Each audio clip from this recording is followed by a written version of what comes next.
রাসেল। আশা করছি আপনারা সবাই ভালো আছেন, ভালোর দলে আছেন। আমিও ভালো আছি, ভালোর দলে আছি। আমরা চলে যাচ্ছি আমাদের পরবর্তী ঘটনায়। ঘটনাটি যেভাবে লেখা আছে সেভাবেই পড়ে শোনাচ্ছি। আমার পক্ষে স্টুডিওতে যাওয়া সম্ভব না। ঘটনাটি সিলেক্টেড হলে পড়ে শোনানোর অনুরোধ রইল। আসসালামু আলাইকুম রাসেল ভাই, আশা করি ভালো আছেন। আমি ভূত এফএম এর একজন নিয়মিত শ্রোতা ছিলাম, এখন ভূত.com শুনি। ব্ল্যাক ম্যাজিকের ঘটনা তো সবসময় শোনা হয়। মানুষ ব্ল্যাক ম্যাজিক করে প্রতিশোধ নেবার জন্য, কিন্তু আমি ব্ল্যাক ম্যাজিক করেছিলাম আমার ওয়াইফকে ফিরে পাওয়ার জন্য। এটি একটি বাস্তব ঘটনা, প্যারানর্মাল বিষয় তেমন নেই বললেই চলে। আমি এটাকে ব্ল্যাক ম্যাজিক বলবো নাকি হোয়াইট ম্যাজিক বলবো তা বুঝতে পারছি না। আমার নাম নাজমুল, গ্রামের বাড়ি ঢাকা মুন্সিগঞ্জে, জন্ম খুলনা সোনাডাঙ্গা। বর্তমানে সোনাডাঙ্গায় আছি। আমি রং মিস্ত্রির কাজ করি। বেশি কথা না বলে আমি ঘটনায় চলে যাই।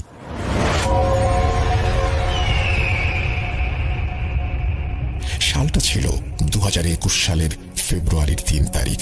আমি আমার নানা বাড়ি যাই, কারণ সেদিন ওয়াজ মাহফিল ছিল। মাহফিলে একটা মেয়েকে দেখে খুব ভালো লাগে আমার। আমার সাথে আমার এক মামা ছিল, তার কাছ থেকে ওই মেয়ের ঠিকানা জেনে পরদিন তার সাথে হঠাৎ নদীর পাড়ে দেখা হয়ে যায় আমার। তারপর আমি আমার মামাকে বলি তার নাম্বারটি জোগাড় করে দিতে পারবে কিনা। মামা নাম্বার জোগাড় করে দেয়, কিন্তু আমি ফোন দিইনি কখনো। আর দুদিন পর আমি খুলনায় আমার বাসায় চলে আসি। তার সাথে 2 থেকে 3 দিন কথা বলার পর আমি আবারও নানার বাসায় যাই। ওইখানে যাওয়ার একদিন পরে আমি তাকে নিয়ে পালিয়ে আসি। যা হোক রাসেল ভাই, এগুলো বলতে গেলে অনেক সময় লাগবে। 2-3 মাস খুব ভালোই চলছিল আমাদের। কোরবানি ঈদের 2-3 দিন পর আমার শাশুড়ি আসে আমাদের নেয়ার জন্য। আমি তাদের বাসায় যেতে চাচ্ছিলাম না। আমার শাশুড়ি তার মেয়েকে নিয়ে যায়। পরদিন আমি ফোন দিলে আমাকে জানায় যে তার মেয়ে আমার সংসার করবে না। কথাগুলো শোনার পরে আমি খুব কান্নাকাটি করি। তারপর থেকে আমার মাথায় শুধু একটা কথাই ঘুরছে, যেভাবেই হোক ব্ল্যাক ম্যাজিক করব আমার ওয়াইফকে। অনেক খোঁজাখুঁজির পর একজন কবিরাজের ঠিকানা পাই। আমি নাম বলবো না, ঢাকা শহরের কোনো এক জায়গায় আমি তার বাসায় যাই। একটা কাজ পেয়েছি এই কথা বলে আমি ঢাকার উদ্দেশ্যে রওনা দেই। দুপুর 2টার সময় আমি ঢাকায় পৌঁছাই। সেদিন রাতেই আমার শাশুড়ি আমাকে ফোন করে জানায়, তুমি এসে তোমার বউকে নিয়ে যাও। তারপর দিন ভোরবেলায় আমার বউ আমাকে ফোন করে বলে সে প্রেগন্যান্ট। আমি সব কিছু চিন্তা বাদ দিয়ে আবার খুলনায় ব্যাক করি। খুলনায় আসার 4 দিন পরে আমি আমার বউকে আনতে যাই। 2022 সালে জানুয়ারি মাসের 27 তারিখে আমার ঘরে ফুটফুটে এক সন্তান জন্ম নেয়। তার ঠিক 3 থেকে 4 মাস পর আমার সাথে রাগারাগি করে আমার বউ বাপের বাড়ি চলে যায়। আমিও রাগ করে 3-4 মাস খোঁজ খবর নেইনি। এভাবে কেটে যায় 4টি মাস। একদিন আন্টি আমাকে একটা কবিরাজের ঠিকানা দিয়ে বলে খুলনা ফুলবাড়ি গেটের কোনো এক জায়গায় আমি তার সাথে দেখা করি যেন। আমার কাছে টাকা বেশি না থাকায় খুব চিন্তায় পড়ে যাই। হঠাৎ একটা মহিলা আমাকে জিজ্ঞেস করে, বাবা কি হয়েছে, তোমার মন খারাপ কেন? আমি তাকে সব খুলে বলি আর বলি আমার কাছে খুব কম টাকা আছে। তারপর সেই মহিলা আমাকে বলে, তুমি কোনো চিন্তা করো না, তোমার যা টাকা লাগে আমি দিয়ে দেব। তুমি যে চিন্তা করে এখানে এসেছো এটা করো না, এটা করলে তোমার খুব ক্ষতি হবে। তারপর আমি সেই কবিরাজের সাথে কথা বলি। তাকে সব খুলে বলার পর আমাকে কিছু সরিষা ও 4টা কড়ি আনতে বলে। হঠাৎ পাশ থেকে সেই মহিলা আমাকে বলে, বাবা তুমি বসো, আমি সব এনে দিচ্ছি। তারপর সেই মহিলাটি আমাকে যাবতীয় জিনিস এনে দেয়। তারপর সেই কবিরাজ জিনিসগুলোতে ফুঁ দেয় এবং আমাকে দিয়ে বলে এগুলো নিয়ম অনুযায়ী কাজ করতে হবে নিয়ে। নিয়মগুলো এমন ছিল, প্রতিদিন দুপুরে সূরা ফাতিহা 3 বার পাঠ করে সরিষাগুলো আগুনে পোড়াতে হবে। চলবে 28 দিন। কড়ি 4টা, প্রতি মঙ্গলবার একটা করে আগুনে পোড়াতে হবে। একটা তাবিজ দিয়ে বলেছিলেন তোমার ঘরে কোথাও ইট দিয়ে চাপা দিয়ে রাখবে। তারপর আমি তাকে 55 টাকা হাতিয়া দিয়ে তার কাছ থেকে বিদায় নিয়ে আসি। যেই না বাইরে বের হয়েছি, হঠাৎ দেখি সেই মহিলা আমাকে বলল একসাথে যাই। আমি তার কথা মেনে তার সাথে একসাথে ভ্যানে উঠি। মেইন রাস্তা পর্যন্ত আসার পর সে আমাকে বলে, বাবা চিন্তা করো না, তোমার কাজ হয়ে যাবে। তারপর সেই মহিলা আমাকে বিদায় দিয়ে চলে যায়। যাওয়ার সময় আমাকে 30 টাকা সিএনজি ভাড়া দিয়ে যায়। রাতের খাবার খেয়ে সবাই যখন ঘুমাতে যায়, আমি তখন 2 রাকাত নফল নামাজ পড়ে ঘুমাতে গেলাম। ওই রাতে আমি স্বপ্নে দেখলাম আমার বউ আমার কাছে ফিরে এসেছে। তার ঠিক 15 দিন পর আমার বউ আমার কাছে চলে আসে। এরপর আর কোনো সমস্যা হয় না, কিন্তু 2 থেকে 3 মাস পর শুরু হয় আমার সাথে খুব খারাপ কিছু ঘটা। আমি শুয়ে থাকলে আমার মনে হতো আমার পায়ের কাছে কেউ বসে আছে, আর বাইরে বের হলে মনে হতো কে যেন আমার পিছু পিছু আসছে। একদিন ঘুমিয়েছিলাম, হঠাৎ কে যেন আমাকে থাপ্পড় মারে খুব জোরে। মাথাটা পশ্চিম দিকে ঘুরে যায়। আমি ঘুম থেকে লাফ দিয়ে উঠি, তখনই ফজরের আজান দিচ্ছিল। 2023 জানুয়ারির 16 তারিখ আমি আবারও সেই কবিরাজের কাছে যাই। তাকে সবকিছু খুলে বলি। আমার বউকে আমার কোনো কথা যে শোনাতে পারিনি, বা আমার বউ যে আমার কোনো কথা শোনে না, সেই ব্যাপারে তাকে জানাই। সে আমাকে বলে একটু লবণ, একটা মাদুলি আর 2টা মুনামুনির ফল আনতে হবে। আমি সেগুলো এনে তার কাছে দেওয়ার পর সেগুলো পরে ফুঁ দিয়ে আমাকে দিয়ে বলে, এই তাবিজটা তোমার বাম হাতে বেঁধে রাখবে আর লবণ তরকারির সঙ্গে খেতে হবে। আমাকে সে বলে দিয়েছে 9 মাস এটার মেয়াদ থাকবে, 9 মাস পর সব কেটে যাবে। আমি যেন 9 মাস পর যেয়ে তার কাছ থেকে আবারও তাবিজ নিয়ে আসি, আর বলেছে গরুর মাংস খাওয়া যাবে না, কেউ মারা গেলে সেই বাড়িতে যাওয়া নিষেধ। নবজাতক কোনো শিশু জন্ম নিলে 41 দিনের মধ্যে তাদের বাসায় যাওয়া নিষেধ। এই ছিল আমার ঘটনা। আমি আজও বুঝতে পারি না কে ছিল সেই মহিলা, কেনই বা আমাকে টাকা দিল, আর আমার বাসায় আসার সময় কেনই বা আমাকে বলল বাবা সব ঠিক হয়ে যাবে। কেনই বা সে আমাকে থাপ্পড় মারল। আমার কাছে এই সমস্ত তথ্য অজানা। লিখতে গিয়ে অনেক প্রবলেমের মধ্যে পড়েছি। কম্পোজ করছি, অটোমেটিক ডিলিট হয়ে যাচ্ছে। কোথাও ভুল হলে ক্ষমা করে দেবেন। ভালো লাগলে পড়ে শোনানোর অনুরোধ। আমার কাছে আরো অনেক ঘটনা আছে আমার মামাতো বোনের সাথে ঘটে যাওয়া। এই ঘটনা সিলেক্টেড হলে ওই ঘটনাগুলো লিখে পাঠাবো। নাজমুস সাকিব খুলনা সোনাডাঙ্গা থেকে এই ঘটনাটি পাঠিয়েছেন। আপনাকে অসংখ্য ধন্যবাদ। আশা করছি যারা শুনেছেন তাদেরও এই ঘটনাটি ভালো লেগেছে। আমরা সরাসরি চলে যাব আমাদের পরবর্তী ঘটনায়। প্রিয় শ্রোতা বন্ধুরা, এখন যে ঘটনাগুলো শুনবেন সেই ঘটনাগুলো হয়তো আপনারা আগেও শুনেছেন, অনেকবার শুনেছেন, বারবার শুনতে চাইবেন, হয়তো কখনোই শোনেননি। সেরা সেই ঘটনাগুলোর মধ্যে চলুন আমরা প্রবেশ করি এবং তাদের সাথেই আমরা হারিয়ে যাই ভয়ের রাজ্যে। আপনারা সবাই প্রথম থেকে শেষ পর্যন্ত আমাদের সঙ্গে থাকবেন সেই আশা রেখেই চলুন শুরু করা যাক।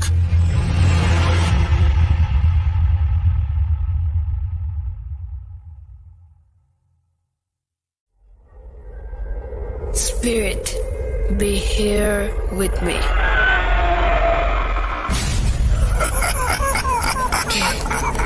क्या तुम्हें? Bhoot.com. The fear returns with Russell.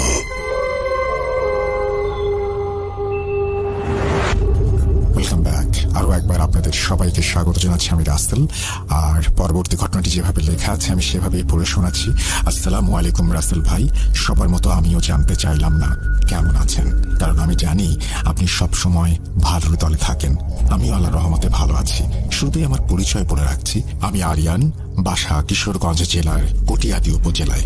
আমি এর আগেও একটি ঘটনা শেয়ার করেছিলাম, কিন্তু সেটা সিলেক্টেড হয়নি। ঘটনা শুরুতেই বলে রাখা ভালো, আমি সরাসরি এই ঘটনাটি স্টুডিওতে এসে শেয়ার করতে পারবো না, তার জন্য আন্তরিকভাবে দুঃখিত। রাসেল ভাইয়ের কাছে আমার অনুরোধ, আমার ঘটনাটি পড়ে শোনাবেন। আমরা সবাই অনেক উত্তেজিত আর অপেক্ষায় বসে আছি আপনার মুখ থেকে ঘটনাটি শোনার জন্য। এবার আমি যে ঘটনাটি শেয়ার করতে যাচ্ছি সেটা আমার সাথে নয়, বরং আমার বন্ধুর সাথে ঘটে যাওয়া মর্মান্তিক সত্য ঘটনা। নাম প্রকাশ করার অনুমতি পাইনি বিধায় নামটি গোপন রাখছি। লেখার মাঝখানে ভুল ত্রুটি ক্ষমা সুন্দর দৃষ্টিতে দেখবেন। চলুন তাহলে আর দেরি না করে ঘটনায় যাওয়া যাক। বলার সুবিধার্থে আমি তার মতো করেই বলছি। বলছেন ওবায়দুল ছদ্মনাম।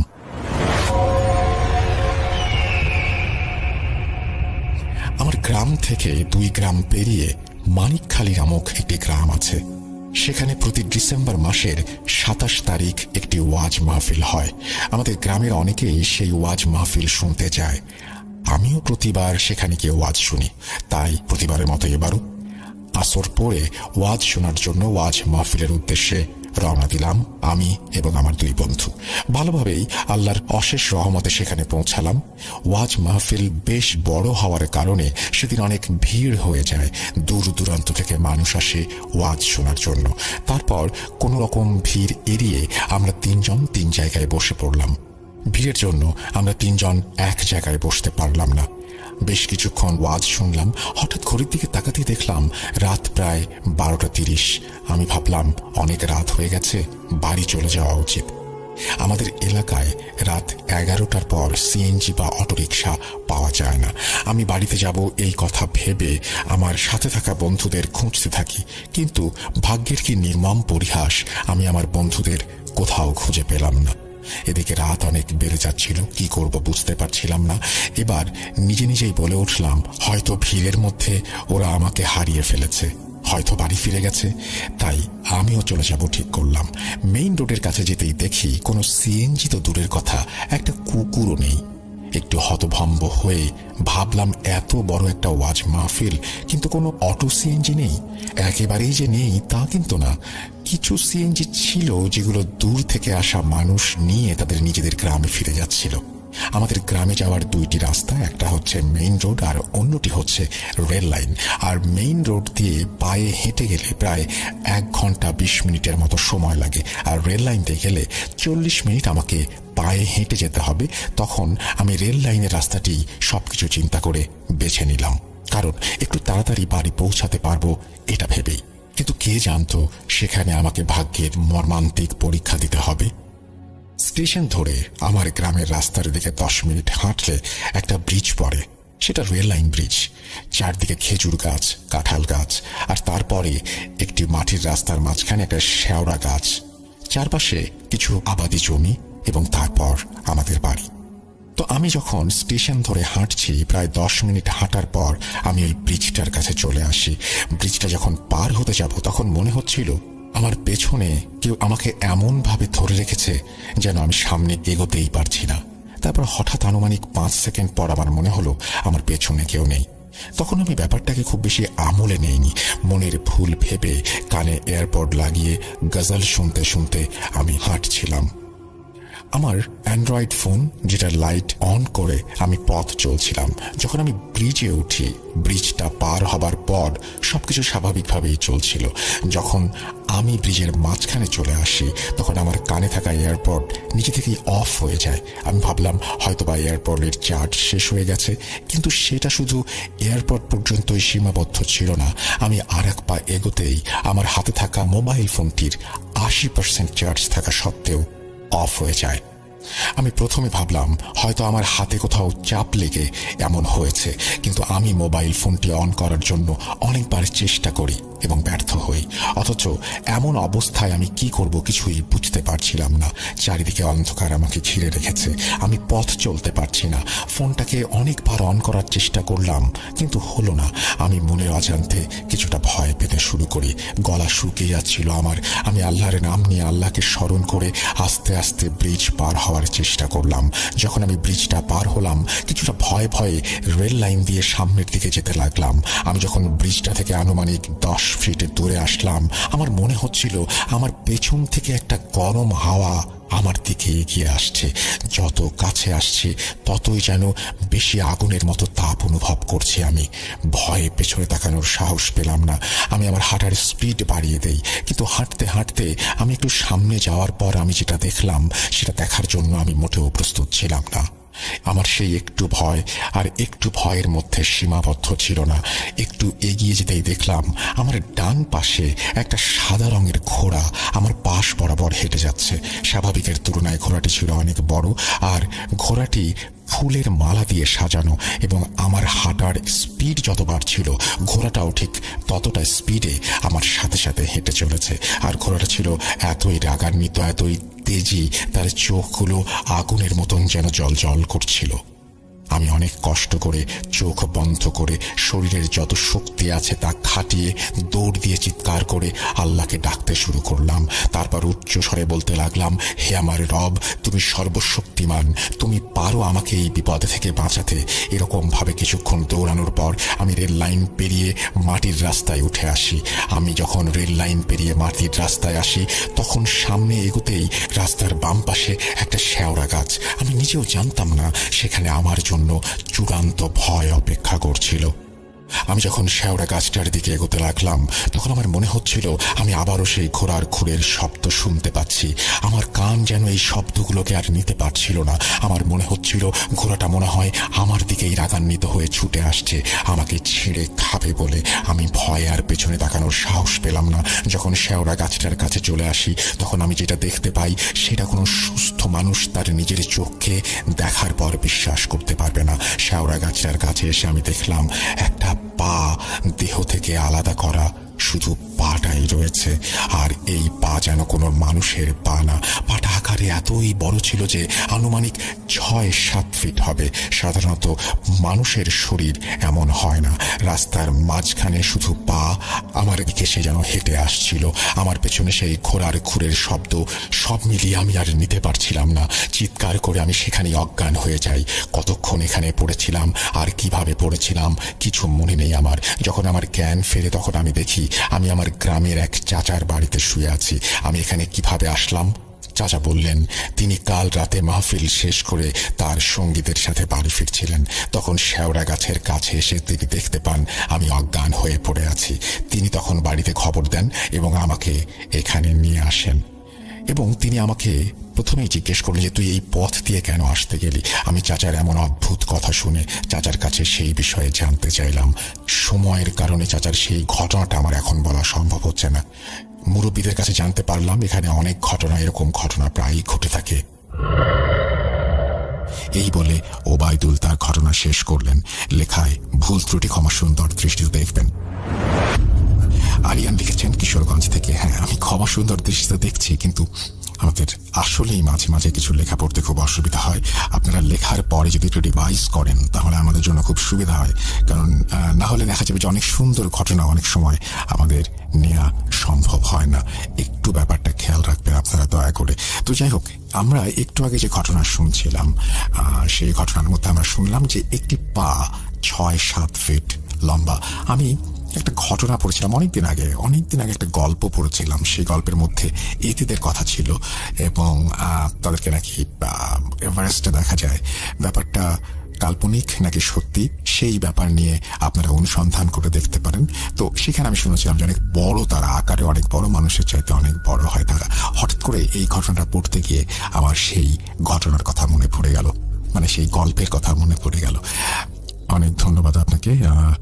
আমরা আমাদের লিসেনারদের বলবো যে আপনারা শুধু একবার জাস্ট ভেবে দেখুন যে আপনারা যদি এরকম একটা পা দেখেন যে এই পাটি 6-7 ফিট এবং সেটি আপনার দিকে এগিয়ে আসছে, মানুষ নয় জাস্ট পা, এটা যদি পড়ে থাকতে দেখেন, এগিয়ে আসা তো দূরের কথা, কেমন লাগবে আপনার। যাই হোক, আমরা চলে যাবো আমাদের পরবর্তী ঘটনায়। আশা করছি প্রথম ঘটনাটি আপনাদের ভালো লেগেছে। যদি ভালো লাগে অবশ্যই আমাদের জানাবেন। আমরা পরের ঘটনায় যাচ্ছি।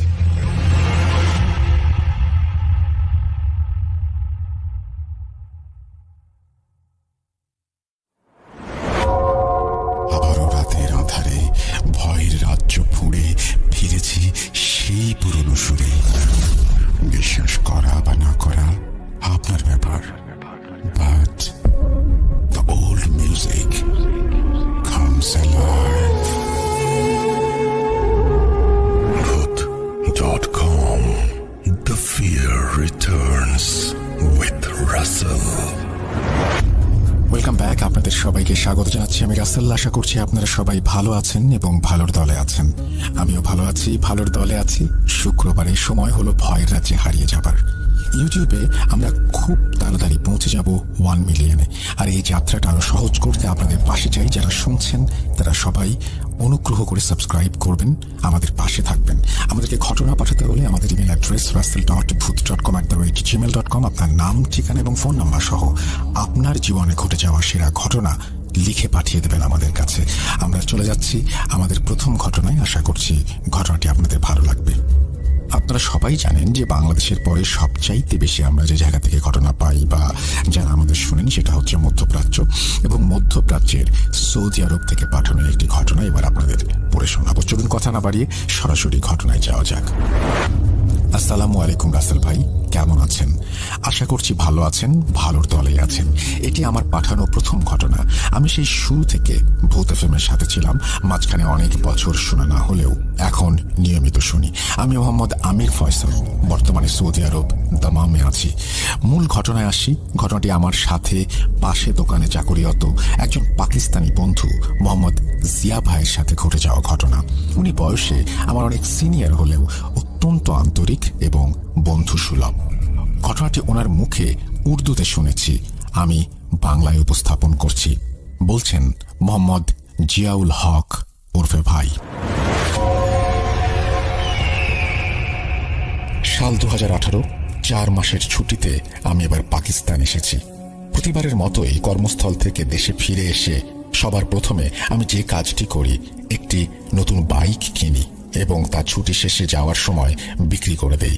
দেশে এলেই বন্ধুদের নিয়ে বের হয়ে যাই দেশ ঘুরতে। সেবারও তার ব্যতিক্রম ছিল না। আমার বাইক নিয়ে ট্যুর পার্টনার থাকেন আমার আপন ভাগ্নে আসিফ।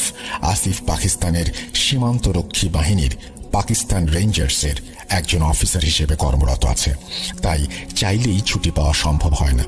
আমি আসবো জেনে সেও আবেদন করে রেখেছিল ছুটির। তার ছুটিতে আসতে দেরি হওয়ার কারণে আমরা আমাদের ট্যুর কিছুটা পিছিয়ে দেই। সে আসলে আমরা অক্টোবর মাসের 4 তারিখ সকালে রওনা হই।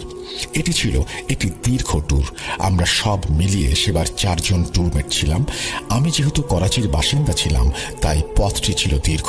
আমাদের গন্তব্য ছিল পাকিস্তান চীন সীমান্তের সর্বোচ্চ উঁচু স্থান, নাম হলো খুনজেবার পাস।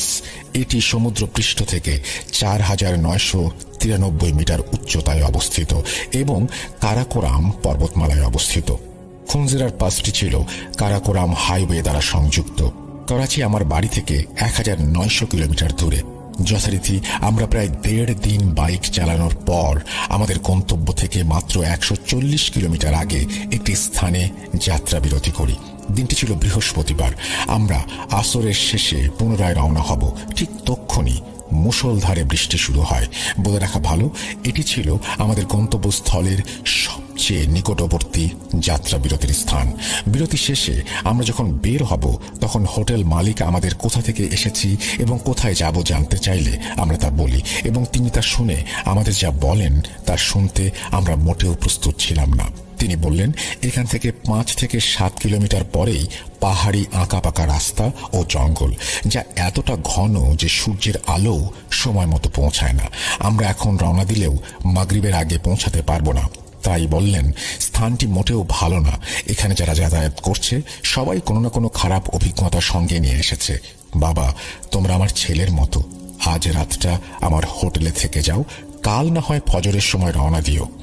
আমরা যেহেতু সবাই বয়সে জওয়ান, তাই সেই হোটেলের মালিকের কথা উপেক্ষা করলাম, কারণ এমন ভ্রমণ আমরা আগেও করেছি। যথারীতি আমরা রওনা দেই। আকাশে মেঘ, তখনও গাড়ি নেই এই পথে। হালকা ঝিরিঝিরি বৃষ্টি হলেও তা কোনো বিশেষ সমস্যার সৃষ্টি করছে না। আমাদের রাস্তা ছিল খুবই ভালো। আমাদের পথে 2টি সীমান্ত বাহিনীর চেকপোস্ট, এবং যেহেতু আমার ভাগ্নে একই বাহিনীতে কর্মরত, তাই তেমন কোনো সমস্যায় পড়তে হয়নি। কিন্তু আমাদের আশ্চর্য করে 2টি চেকপোস্ট সামনে না যেতে অনুরোধ জানায়। তারা বলে তারা নিজেরাও প্রায় এখানে প্যারানরমাল অ্যাক্টিভিটির সম্মুখীন হয়। আমরা আগে বিষয়টিকে আমলে না নিলেও সবার বারণ আমাদের ভাবায়। আমরা ছিলাম ক্লান্ত। এত লম্বা একটি জার্নি, তার মাঝে গত 2 দিন প্রায় রাস্তায়, তাই আমরা চাচ্ছিলাম তাড়াতাড়ি গন্তব্যে পৌঁছতে। আমরা আবার রওনা করলাম। কিছুক্ষণ যাবার পর শুরু হলো আঁকা বাঁকা পাহাড়ি পথ, যার উঁচু নিচু রাস্তা চলে গেছে। তখন প্রায় সন্ধ্যা হতে চলেছে। চারিদিকে আবছা অন্ধকার। স্থানটি সংরক্ষিত এলাকা হওয়ায় কোনো বাড়িঘর, দোকানপাট কিচ্ছু ছিল না। আমরা মোবাইলে সময় দেখে 4 জন একটি স্থানে বাইক থামাই এবং মাগরিবের নামাজ পড়ে নেই। হালকা বৃষ্টির আমেজ তখনও থাকায় আবহাওয়া ছিল ঠান্ডা। এমনভাবে আমরা প্রকৃতি আর নানা প্রকার আওয়াজ শুনছিলাম, ভালোই লাগছিল। আমাদের গন্তব্যে আমরা আবারও রওনা হলাম। আর তারপর আমাদের সাথে যা হলো তা আমাদের সারাটা জীবন মনে দাগ কেটে রাখবে। সবেমাত্র সন্ধ্যা হলো। নামাজ পড়ে আমরা মাত্র মিনিট 2 আসলাম। যেহেতু রাত আঁকাবাঁকা সড়ক, আমাদের সবার বাইকের গতিও ছিল 40। আমরা একটা সোজা রাস্তা বেয়ে উপরে উঠলাম, তারপর বাঁক হয় বাম দিকে। রাস্তা প্রায় 50 থেকে 60 ফিট নিচে নেমে গেছে, আবার উপরে উঠছে। আমরা সবাই বাইকের গতি কম হওয়াতে আমাদের প্রত্যেকটি বাইক একে অপরের কাছেই ছিলাম। সবার হেলমেটেই কমিউনিকেটর ছিল। আমরা দেখলাম দূর থেকে আমরা যে রাস্তায় বাঁক নিয়ে নিচে নামবো সেখানে আলো সাদৃশ্য কিছু চলছে। আমাদের টিমে ভাগ্নের সামনে, আমি মধ্যখানে এবং শেষে আমার বন্ধুরা ছিল। আসিফকে বাইক দাঁড় করাতে দেখে আমিও দাঁড়িয়ে যাই। তারপরে একে একে সবার বাইক থামে। আমরা যা দেখি তার সাথে কোনো হিসাব মেলে না। আমরা দেখি আমরা যে বাঁক ধরে নিচে নামবো তার ঠিক নিচে একটি বিশাল জমায়েত, অর্থাৎ একটি বরযাত্রীর বহর যাচ্ছে। সেখানে প্রায় 70 থেকে 80 জনের মতো নারী পুরুষের একটি বহর, যা ছিল এমন সামনে দুটি দলে বিভক্ত ব্যান্ড পার্টি। একটি সাদা ঘোড়ায় বর আরোহণ করে আছে, পেছনে একটি সুসজ্জিত ঘোড়ার গাড়ি, সবাই বিয়ের সাজে সজ্জিত, এবং পেছনে 50 থেকে 60 জনের মতো সব বয়সী ছেলে মেয়ে, বয়স্ক নাচতে নাচতে যাচ্ছে। আমরা এটিকে স্বাভাবিকভাবে নিলেও আমাদের ঘোর কাটতে বেশি দেরি হয়নি। তারা এমনভাবে রাস্তা ব্লক করে রেখেছিল যে পাশ দিয়ে একটা বাইকও ক্রস করার জায়গা ছিল না। এভাবে কেটে গেল 5 থেকে 6 মিনিট। আমরা সবাই লক্ষ্য করলাম সেই বরযাত্রীর বহর দেখে মনে হচ্ছে হাঁটলেও তারা ঠিক একই স্থানে অবস্থান করছিল। আমরা কিছুটা বিরক্ত হই এবং ভাবি পাশ কেটে হর্ন বাজিয়ে গেলে হয়তো সাইড দেবে। আমরা তাই করি, বাইক চালিয়ে সেই রাস্তার বাঁকে আসি, আর যা দেখি তা দেখে আমাদের গলা শুকিয়ে যায়। আমরা সামনে যেতেই মুখোমুখি হই একটি ভয়াবহ দৃশ্যের। বরযাত্রী বহরের সবার মাথা শরীর থেকে আলাদা এবং তা হাওয়ায় ভাসছে এমন দেখি। আমাদের বুঝতে আর বাকি রইল না, আমরা খারাপ কিছুর ফাঁদে পড়েছি। আমরা সবাই ভয়ে হিম হয়ে যেতে লাগলাম। তাদের এবং আমাদের দূরত্ব 30 ফিট হবে। আমরা সবাই ভয়ে পাথর হয়ে পড়েছি। কি করব? পেছনে ফিরে যাব নাকি খারাপ কিছুর মুখোমুখি হব বুঝে উঠতে পারছিলাম না। আসিফ সীমান্ত বাহিনী হওয়ায় এবং তার ডিউটি সীমান্ত হলেও এমন ঘটনা প্রথমবারের মতো দেখছেও, সেও ভয়ে হিম হয়ে গিয়েছিল। আমাদের টিমে আমি সবচেয়ে বড় হলেও আমি বুঝে উঠতে পারছিলাম না আমাদের কি করা উচিত। আমরা সবাই হেডলাইট অফ করে বাইকের স্টার্ট অফ করে বসে আছি একত্রে, খারাপ কিছুর অপেক্ষায়। কিন্তু আমাদের মনে সবারই অনুশোচনা হলো, কেন আমরা হোটেলের মালিকের বারণ শুনলাম না, যিনি কিনা আমাদের হাত ধরে না যেতে অনুরোধ করেছিলেন? কেন আমরা তাদের এত কাছে এলাম? সবাই যার যার মতো দোয়া দুরুদ পড়ছিল, কেন আমরা আসলাম? আমাদের সবার মনে একটি প্রশ্ন ঘুরছিল, এই রাতে এমন একটি জনমানবহীন স্থানে যেখানে 100 কিলোমিটারে কোনো বসতি নেই, কোনো মানুষের চিহ্ন নেই, সেখানে কোথা থেকে বরযাত্রী আসবে? এই ভাবতে ভাবতে আমাদের মধ্যে একজন পকেট থেকে ফোন বের করে ভিডিও করতে শুরু করে। রাত 7:13। আমাদের সবার ফোনই তখনকার সময়ের নতুন ফোন ছিল। আমরা সবাই ভিডিও করার সাহস করি। আশ্চর্য হলেও সত্যি, 4টি ফোনের কোনোটিতেই কোনো ভিডিওতে বরযাত্রীর কোনো অস্তিত্বই দেখা যাচ্ছিল না, কিংবা ভিডিও রেকর্ড হচ্ছিল না। এভাবে কেটে গেল আরো কিছু সময়। আমরা বুঝে উঠতে পারছিলাম না আমরা কি করব। আমাদের কি ফিরে যাওয়া উচিত, অপেক্ষা করা উচিত? কিন্তু এমন একটি গা হিম করা মুহূর্ত চোখের সামনে কতক্ষণ মেনে নেওয়া যায়? আমাদের মধ্যে আসিফ, আমার ভাগ্নে, বারবার বলছিল আমরা তাদের মধ্য দিয়ে চলে যাই, কিছু হবে না। কিন্তু আমি সহ আরো বাকি 2 জন আমরা তাতে রাজি হলাম না। সময় যেতে লাগলো, আমাদের মধ্যে ভয় বাড়তে লাগলো। এদিকে শরীর আমাদের একদমই চলছিল না। টানা জার্নিতে তেমন আমরা বিশ্রামের সুযোগও পাইনি একটা। এভাবে সময় পার হচ্ছিল। রাতের গভীরতার সাথে সাথে আমাদের মনে হলো আমরা সবাই যেন এক অন্ধকারে হারিয়ে যাচ্ছি। দিনে টানা রাইড করা ও বৃষ্টিতে ভেজার কারণে সবাই প্রচন্ড ঠান্ডায় জমে যেতে লাগলাম। মোবাইলের ঘড়িতে তখন রাত 10টা। এ কি আমাদের জীবনের শেষ রাত? আমার মনে হলো এটি আমাদের জীবনের সবচেয়ে দীর্ঘ ও কালো রাত। আমরা সবাই জড়ো হয়ে বসে পড়েছিলাম। আমাদের সামনে 2টি পথ খোলা ছিল। হয়তো আমরা আবার বাইক নিয়ে ফিরে যাব, নয়তো সামনে এগিয়ে এই অশরীরী বরযাত্রীর বহরকে ক্রস করে যাব। সবাই এতটা বিধ্বস্ত ছিলাম, কারো পক্ষেই বাইক চালানোর শক্তিটুকু ছিল না। পুরো সময়টিতে আমার ভাগ্নে কিছুটা অসংলগ্ন আর অস্বাভাবিক আচরণ করতে লাগলো। সে আমাদের উপর খুব রাগান্বিত ছিল এবং চেঁচামেচি করতে লাগলো। আসিফ বলল, যেহেতু এত দীর্ঘ সময় আমাদের কোনো প্রকার ক্ষতি করেনি, সামনেও কিছু হবে না। হঠাৎ করে আমরা বাকি 2 বন্ধুর একজন কিছুটা অসুস্থ বোধ করলে আমরা তখন আরো বেশি ভয় পেতে শুরু করি। হাজার খারাপ চিন্তা মাথায় কাজ করতে থাকে। এভাবে কেটে যায় আরো 2 ঘন্টা। তখনও সেই সময়ের মতোই বরযাত্রী বহরের নাচ, আনন্দ আর ব্যান্ড চলছে। এদিকে আসিফ আমাকে বারবার অনুরোধ করতে থাকলো আমরা যেন তাদের ক্রস করে চলে যাই। আমি ভাবলাম এভাবে আর বসে থাকা যায় না, আমাদের একটি সিদ্ধান্তে পৌঁছাতে হবে। যেহেতু আমাদের 4 জনের টিমে আমি বড়, আমার শরীর ক্রমশ হিম হতে লাগলো। আমি তখন আমার বাড়ি সংলগ্ন দরগা মসজিদের বড় হুজুরকে কল করি। আমাদের করণীয় বাঁচার উপায় জানতে চাই। পাহাড়ি ঘন এলাকা হওয়ায় অনেক চেষ্টার পর আমরা হুজুরকে ফোনে পাই। তিনি অত্যন্ত বয়োবৃদ্ধ একজন আলেম ও রাকি। যেহেতু পাহাড়ি এলাকা, আমি আমার যথাসাধ্য চেষ্টা করে হুজুরকে আমাদের পরিস্থিতি খুলে বলি। আমার কথা বলতেও অনেক সমস্যা হচ্ছিল। হুজুর আমাদের বললেন করণীয় 2টি। যদি সুযোগ থাকে পেছনে ফিরে আমরা যেন ফেরত আসি, নয়তো ফজরের নামাজ পর্যন্ত অর্থাৎ সূর্যোদয় পর্যন্ত অপেক্ষা করি। অতঃপর আমরা প্রায় রাত 1টা বাজে সিদ্ধান্ত নেই আমরা ফিরে আসব। কিন্তু তা ছিল আমাদের সেখানে অপেক্ষা করার মতোই কঠিন এবং কষ্টসাধ্য। আমরা সিদ্ধান্ত নেই বাইকের স্টার্ট বন্ধ রেখে আমরা আমাদের স্থান থেকে উপরে উঠে আসব। আমরা এমন স্থানে ছিলাম যা ছিল একটু উঁচু, খাড়া পাহাড় বেয়ে নিচে নেমে যাওয়া একটা বাঁক। এই স্থান হতে আমাদের আবারও সেই ভেজা খাড়া পাহাড়ে উঠতে হলো। আমাদের জীবনের সবচেয়ে কঠিন ও কষ্টকর কাজ। আমাদের সবার বাইক স্বাভাবিকের চেয়েও কয়েক গুণ ভারী মনে হচ্ছিল। এখানে বলে রাখা ভালো, হুজুর আমাদের বলেছিলেন আমরা যেন তাদের অর্থাৎ বরযাত্রীদের কোনো প্রকার বিরক্ত না করে ফিরে আসি। তাই আমরা বাইক স্টার্ট না দিয়ে শরীরের সর্বশক্তি দিয়ে খাড়া পাহাড়ে উপরে উঠে আসি। আমরা সবাই উপরে ওঠার পর সবাই পুনরায় বাইক স্টার্ট দিয়ে ফিরে যাব ঠিক করলাম। আর আপাতত সেই চাচার খাবারের দোকানে আশ্রয় নেব এবং চাচার কথা না শোনার জন্য তার কাছ থেকে ক্ষমা চেয়ে নেব। আমরা বাইক স্টার্ট করলাম। ঘটনা এখানে শেষ হলেই ভালো হতো। আমরা মাত্র 15-20 সেকেন্ড বাইক চালিয়ে সামনে আসলাম।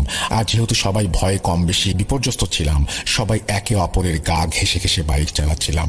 অতঃপর আমরা যা দেখলাম তাতে আমাদের বেঁচে ফেরার শেষ আশাটুকু হারিয়ে ফেললাম। এবার আমরা দেখলাম আমাদের থেকে 60 থেকে 70 মিটার দূরে হুবহু একই রকম একটি বরযাত্রীর বহর আমাদের দিকে ধেয়ে আসছে। তাদের সবারই একই রকমের শরীর থেকে মাথা কিছুটা উপরে ভাসছিল। আমরা আবারও শরীরের শেষটুকু শক্তি দিয়ে বাইক ঘুরিয়ে আগের জায়গায় ফিরে আসি আর দেখি আগের বহরটি এখনো সেখানেই আছে।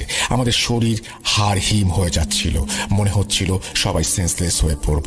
কিন্তু এমন মৃত্যু আমরা চাইনি। আমাদের আর আওয়াজ করার মতো কোনো শক্তি পেলাম না। এবার আমরা আগের চেয়ে কিছুটা দূরে দাঁড়ালাম। মনে হচ্ছিল সবাই একসাথে সেন্সলেস হয়ে গেলে ভালো হতো। আবার মনে হচ্ছিল এটি একটি দুঃস্বপ্ন। এভাবেই আমরা হাত পা ছেড়ে রাস্তায় পড়ে রইলাম। তারপর সকাল হওয়া পর্যন্ত অপেক্ষা করলাম। এমন অস্বস্তিকর দম বন্ধ করা রাত আমি আমার জীবনে পাইনি। আমি বলতে পারি আমরা কেউই পাইনি। রাত 3:27, তখনও ফজরের আজানের অনেক দেরি। এই বিভীষিকাময় রাত শেষ হবার নয়। আমরা যেন আর পারছি না। আমাদের সবার একই অবস্থা। শরীরে কারো এক বিন্দু শক্তিও অবশিষ্ট নেই। আমাদের শরীর এতটা দুর্বল ছিল মনে হচ্ছিল মারা যাব। আমাদের সবার চোখ ছোট হয়ে আসছিল। চোখে সব ঝাপসা দেখছিলাম। মনে হচ্ছিল মৃত্যুর কোলে ঢলে পড়ছি। কতক্ষণ ঠিক এভাবে ছিলাম জানি না। তারপর একটা সময় আমার ফোনে ফজরের আজান বেজে উঠল। আমি আধো চোখ খুললাম। ভেবেছিলাম হয়তো সবকিছু শেষ হয়েছে। তখনও ঘুটঘুটে অন্ধকার। তখনও সেই আগের মতোই বরযাত্রীর বহর সেখানেই ছিল। প্রায় 20 থেকে 25 মিনিট পর ভোর হতে থাকে। ঘন পাহাড়ি গাছপালা হওয়ায় ভোরের আলো তখনও পুরোপুরি ফোটেনি। আমরা সবাই উঠলাম আর সিদ্ধান্ত নিলাম যা হবে আমরা এবার তাদের ক্রস করে আমাদের গন্তব্য অর্থাৎ বেস ক্যাম্পে পৌঁছাবো। আমরা সবাই যার যার মতো সূরা পড়তে পড়তে বাইক স্টার্ট দিলাম। এবার আমি সবার সামনে, তারপর আমার ভাগ্নে এবং আমার বাকি 2 বন্ধু সারিবদ্ধভাবে বাইক চালাতে লাগলাম। এবং আমরা যখনই তাদের ক্রস করব হর্ন দিলাম। আমি যেহেতু সামনে ছিলাম আমি লক্ষ্য করলাম কেন যেন আমার ডান কাঁধে কেউ একজন হাত রাখলো। ভয়ে আমার শরীর হিম হয়ে গেল। আমি ঘাড় ফিরিয়ে পেছনে দেখার সাহস করলাম না। সেই বরযাত্রীর বহর থেকে 60 থেকে 65 বছরের একজন বৃদ্ধ আমাকে থামালেন আর উর্দুতে যা বললেন বাংলায় অর্থ করলে যেটা দাঁড়ায় সেটা হচ্ছে, বেটা পুরো রাত তো অপেক্ষা করেছিলে, তাহলে আর 10 মিনিট অপেক্ষা করলে কি এমন হতো? তারপর বলল, এখন সোজা তোমরা চলে যাও, আর যেতে যেতে পেছনে ফিরে দেখবে না। আমরা তাদের ক্রস করলাম এবং সেবারের মতো কোনো সমস্যা ছাড়াই বেস ক্যাম্পে পৌঁছালাম। পথে আর কোথাও দাঁড়াইনি। আমরা একদিন বিশ্রাম করে আবার ফিরে আসলাম। আমরা সেখানে সীমান্তরক্ষী বাহিনী বা কাউকে কিছু শেয়ার করিনি। তারা আমাদের দেখে আমাদের সাথে খারাপ কিছু হয়েছে অনুমান করলেও আমরা কিছু না বলায় তারা আরো বেশি গভীরভাবে জানতে চাননি। আমরা ঠিকঠাক করাচিতে আমাদের বাসায় ফিরে এসেছিলাম। আসার সময় আমরা চারজনের কেউই আমাদের সাথে ঘটে যাওয়া স্থানটি মনে করতে পারছিলাম না। যেই স্থানে আমরা আমাদের জীবনের সবচেয়ে দীর্ঘ রাত প্রায় 11 ঘন্টা কাটিয়েছি তা আমাদের কারোরই ভুলে যাওয়ার কথা না। করাচিতে ফেরার পর আমরা সবাই সুস্থ থাকলেও আমার ভাগ্নে আসিফের জ্বর আসে। আমরা অনেক চিকিৎসা করালেও ভালো হচ্ছিল না। আমরা সবাই লক্ষ্য করলাম সে ঘটনার পর শুকিয়ে যাচ্ছে। আমি এবার সেই রাতের বড় দরগার হুজুরের শরণাপন্ন হই। তাকে আমাদের সব ঘটনা খুলে বলার পর পরের দিন জানাবেন বলে তিনি জানান এবং আমাদের চলে যেতে বলেন। আমরা পরের দিন ওনার কাছে যাই এবং জানতে চাই কারা সেই অশরীরী বরযাত্রীর বহর, কেন জনমানবহীন একটা জায়গায় তাদের বরযাত্রা, কেন তারা আমাদের ক্ষতি না করলেও যেতে দিলেন, কেন আমাদের পথ আটকে রাখলেন, আবার কেন বললেন 10 মিনিট পর গেলে ভালো হতো। হুজুর আমাদের যা বললেন তা ছিল এমন, তিনি জানতে পারলেন প্রায় 50 থেকে 60 বছর আগে একটি লাঠাল, স্থানীয় ভাষায় বলা হতো, যারা ছিল সশস্ত্র ডাকাত, একটি পুরো বরযাত্রী বহরকে গলা কেটে হত্যা করে সব লুট করে নিয়ে যায়। হয়তো তোমাদের সামনে তেমনি কোনো বিপদ হয়েছিল, তাই হয়তো তারা যেতে দেয়নি, এবং তারাও হয়তো চেয়েছিল সকাল হলেই তোমরা রওনা হও। কিন্তু আমাদের সবাইকে বাদ দিয়ে আসিফ কেন অসুস্থ হলো, আর সে কেন কষ্ট পাচ্ছে? তখন হুজুর সেই রাতের পুরোটা সময় জুড়ে আসিফের আচরণ কেমন ছিল তা আমার কাছে জানতে চান। আমি বললে তিনি বলেন, তোমার ভাগ্নে অবাধ্য আচরণ করেছে এবং ওই বিষয়টি নিয়ে মনে মনে খারাপ চিন্তা করেছে। তারপর হুজুর আসিফের জন্য কিছু কোরআনিক আমল দেন এবং প্রায় 2 মাস পর আসিফ সুস্থ হয়। রাসেল ভাই, এই ছিল আমার জিয়া ভাইয়ের কাছ থেকে শোনা আমার জীবনে ঘটে যাওয়া ঘটনা। ভালো লাগলে পড়ে শোনাবেন। যদি আমার ঘটনা সিলেক্টেড হয়, আপনি পড়ে শোনান, অবশ্যই আমাকে জানাবেন। সিলেক্টেড হলে এপিসোডের নাম অশরীরী